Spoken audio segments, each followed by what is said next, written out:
Like if they're right, then it's like hour and a half. Yeah. Maybe this one too, but not that blue one. Yeah. Oh, you should. Yeah, we're good. Yeah.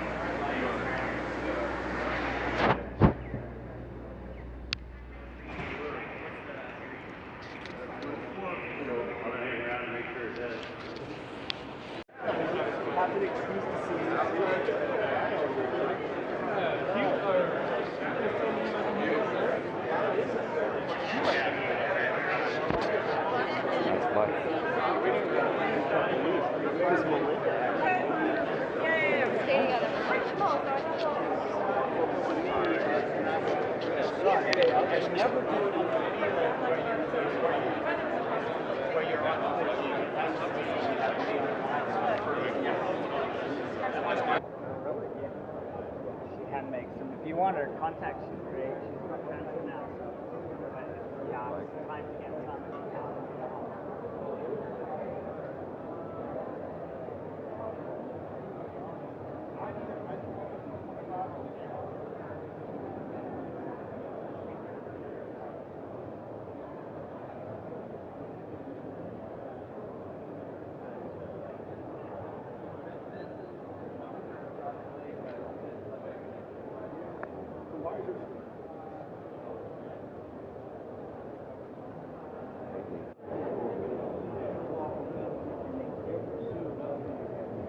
Ally, baby.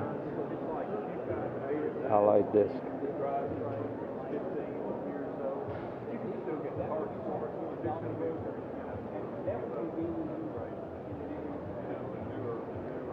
Yeah, this one day I'm gonna have to like fight the fight. I'm going to wander on. Thank you very much. Enjoy the beers and Thank you. enjoy the drive back. You guys are driving back. George now flies Eagle Drive. Okay. Yeah.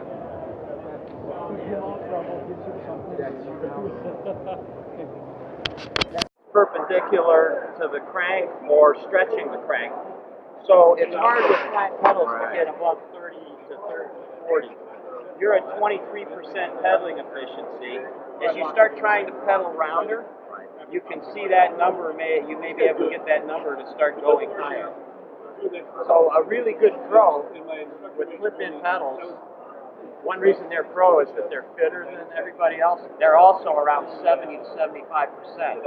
They're not stretching cranks. All the power that they're applying is making the crank arm turn rather than stretching and pushing beyond the bottom of it. That's the technique they're using, or that's just technique and practice and training that they've taught their muscles. But you can't really do it on a flat pedal. But keep pedaling for a second. Let me show you what happens here. You can see, as you start to pedal, you can see your left-right balance.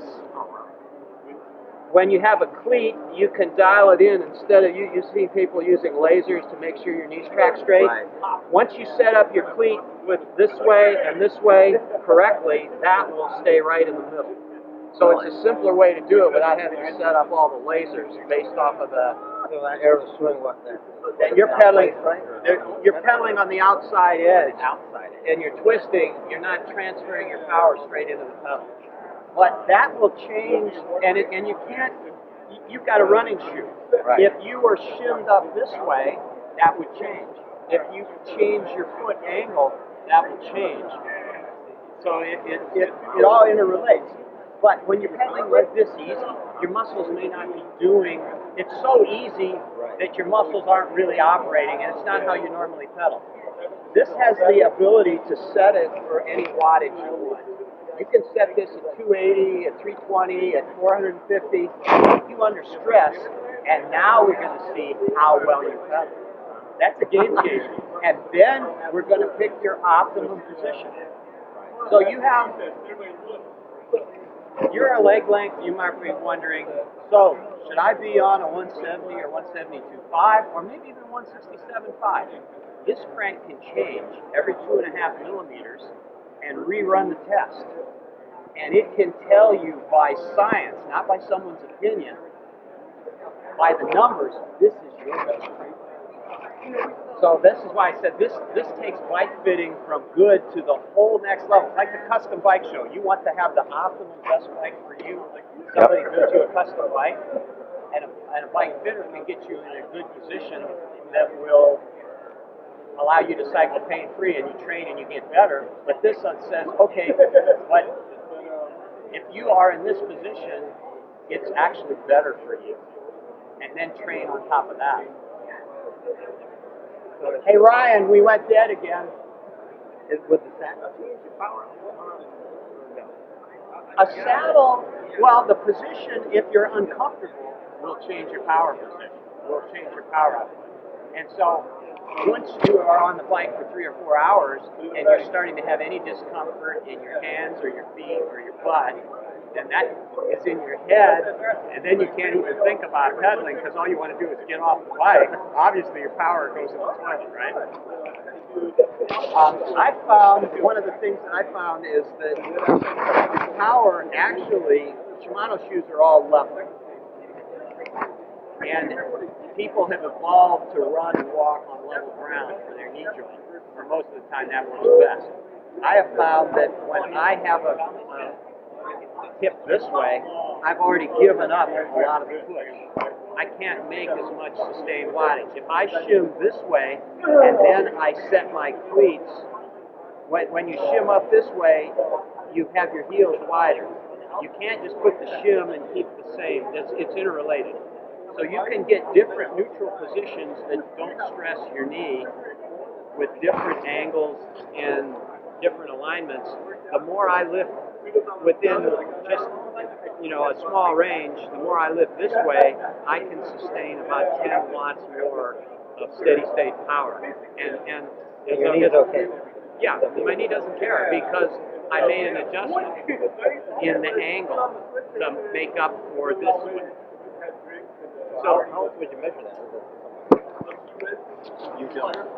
Nobody else has developed a way to do this. So this is what Shimano is showing, that with technology and a power meter in the center of the whole system, we can take bike fitting to a science rather than an art of judgment.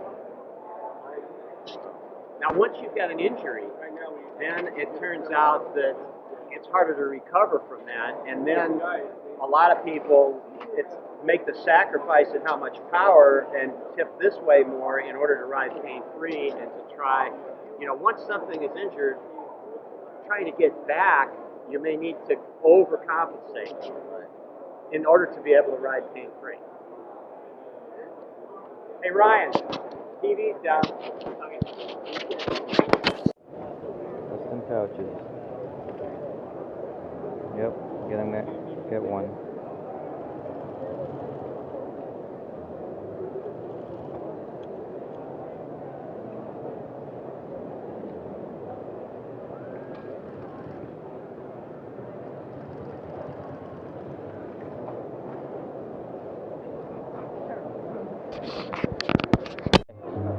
Can I get some coffee with just like a little bit of cream? Down here Okay. some almond and Okay, thank you so much. that one for you. All right, thank you so much. I think this is out.